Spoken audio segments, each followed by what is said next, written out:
এই মতা কুকুৰাই দাগ দিলে কণী পাৰিল বুলি ঐ কণী পাৰিল এ ৰাম কিখন ওলাইছে এই মতা কুকুৰাই দাগ দিলে ৰাতি পুৱাল বুলি মাৰে ওলাল নাঙলটি লৈ নহয় মাৰে ওলাল বাহুনিটা লৈ চোতাল হাৰু বুলি ঐ চোতাল হাৰু বুলি এইখিনিতে মোৰ এটা মনত প্ৰশ্ন আবিৰ্ভাৱ হৈছে বুজিছ নাই বহুত দিনৰ পৰা মেজাজটো গৰম কৰি আছে তোৰ আকৌ মেজাজটো কেলে বেয়া হ'ল কচোন শুন তেনেহ'লে এই কুকুৰাবিলাকে যে কণী পৰাৰ পিছত খুব মতে চিঞৰি থাকে কেলে চিঞৰি থাকে তাৰ কাৰণেহে মোৰ মেথাটো বেয়া হৈ থাকে শুন তেনেহ'লে এই কুকুৰাজনীয়ে কণী পৰাৰ পিছত তাইৰ লগত আৰু ওচৰৰ মানুহৰ ঘৰত থকা কুকুৰাবিলাকে শুনিব লাগিব নহয় তাই যে কণী এটা পাৰিলে সেইকাৰণে চিঞৰে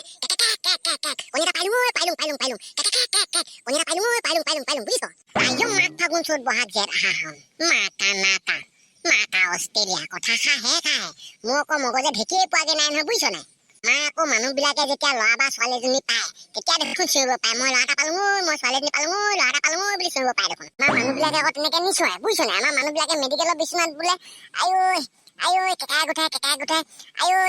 কেকাই গোঠাই এই কেতিয়াকে ঘৰলৈ যাব পাম ভাবি থাকে বুজিছ নাই কি আচৰিত আইও মাতো মেথাটো অকণমান বেয়া হৈছে নেকি কি কথাবিলাক সুধিছ